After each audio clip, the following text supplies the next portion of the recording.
자, 반갑습니다. 배순찬 교수의 맛있는 돈 이야기의 변찬입니다. 자, 여러분 반갑습니다. 생애 최초 취득세 감면이 있죠. 근데 갭 투자 같은 경우 또한 월세 투자를 하는 경우에는 혜택이 안 되는 걸로 알고 있거든요. 아무튼 취득세 감면 혜택은 이런 경우밖에 되지 않는다는 거예요. 오늘은 이런 경우에 대해서 한번 살펴보도록 하겠습니다. 먼저 부동산 투기를 잡는다고 해가지고요. 결국 정부는 모든 세금만 다 인상을 시킨 것 같아요.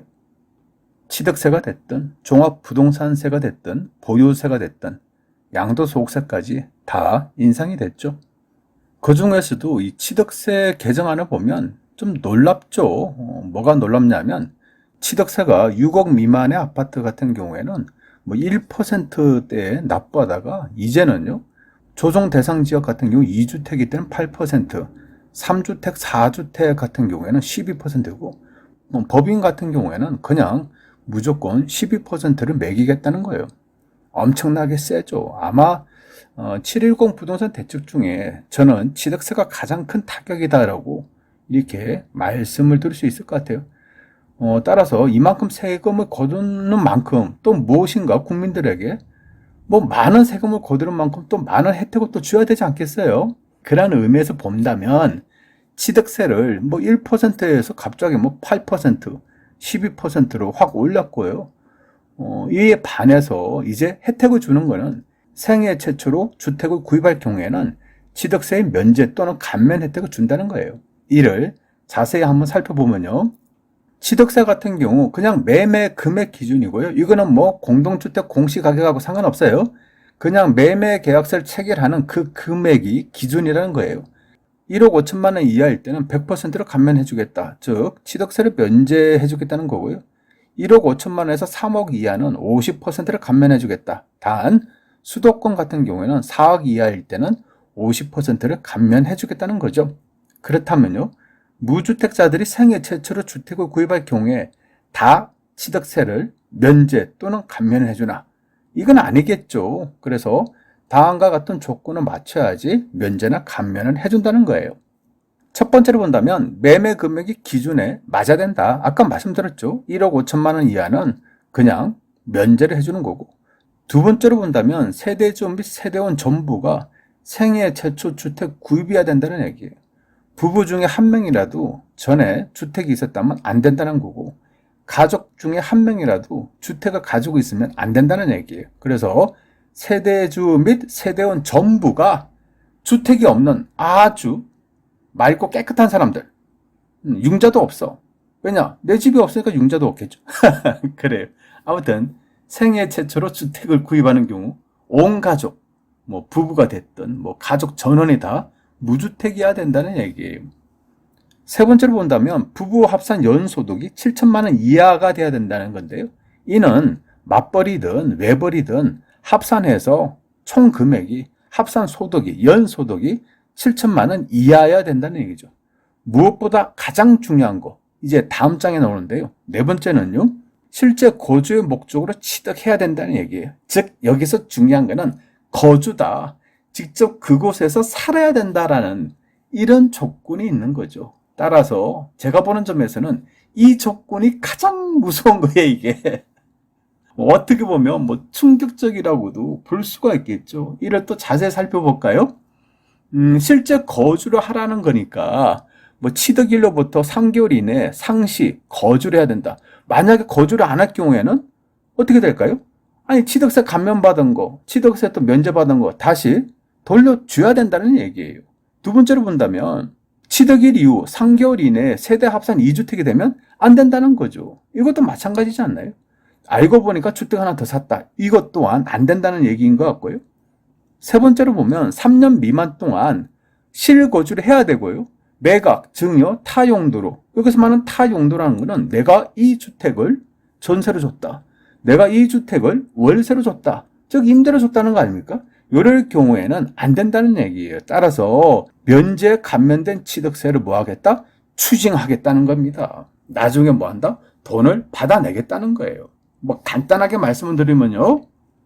생애 최초 취득세 감면 와, 우리는 막 좋아하지 않습니까? 좋아하죠.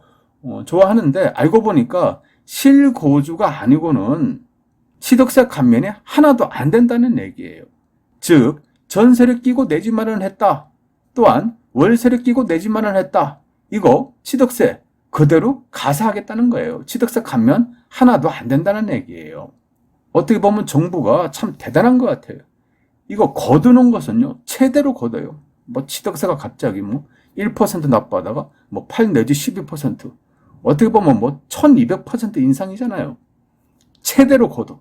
그리고 나가는 것은 최소로. 생애 최초 취득세 뭐 면제는 감면해주겠다.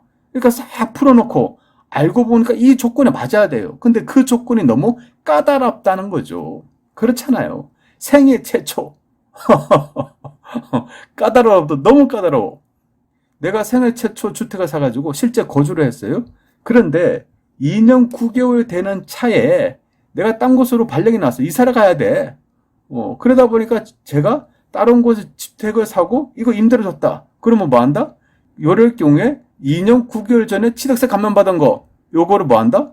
토해내야 된다는 거예요, 이게. 예.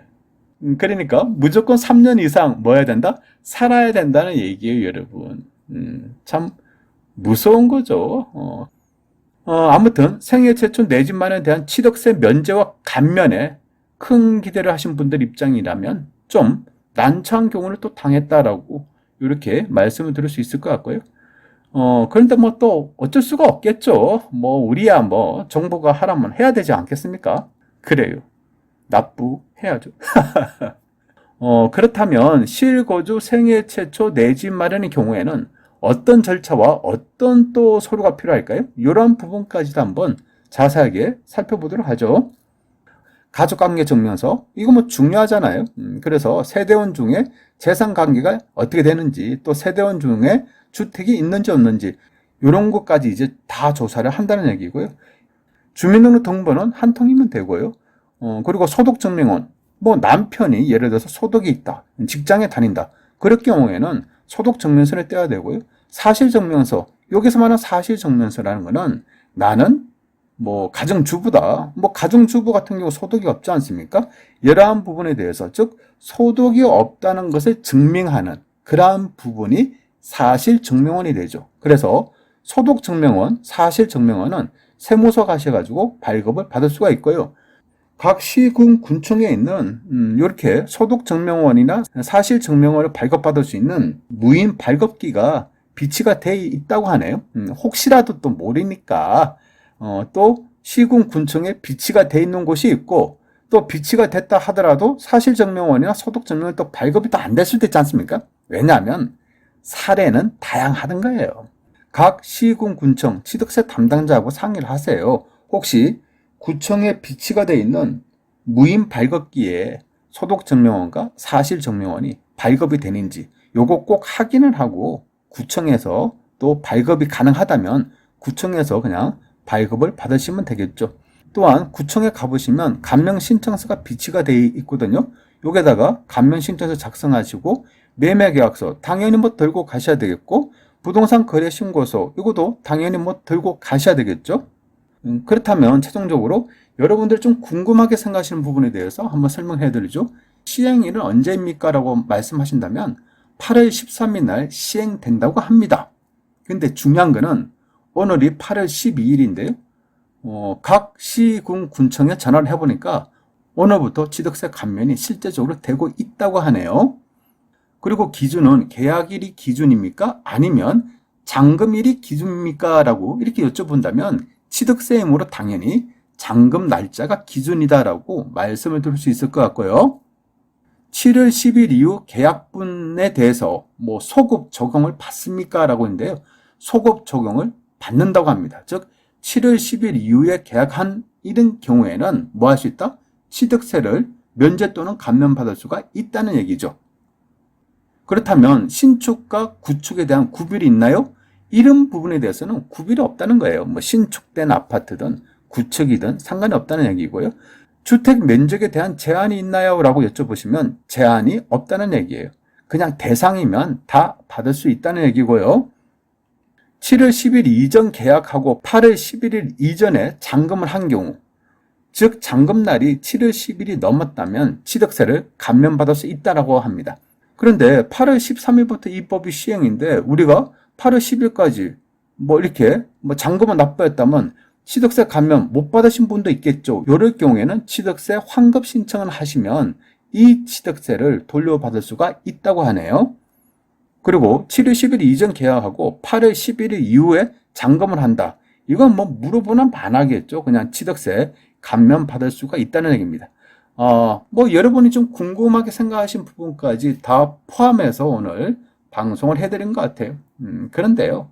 혹시라도 이러한 부분은 그냥 제가 개인적으로 연구를 하고 이게 분석을 하고 또한 시군 군청 취득세 담당자분들하고 통화를 하고 정부기관에 있는 분들하고 통화를 해서 이렇게 쉽게 간단하게 요약을 정리해서 여러분에게 말씀을 해드리는 거예요. 그런데 혹시라도 더 자세하게 알고 싶다 생각을 하신다면 간단하게 시군 군청의 대표 전화로 전화를 하세요. 그리고 취득세 담당자 바꿔달라고 하시고요.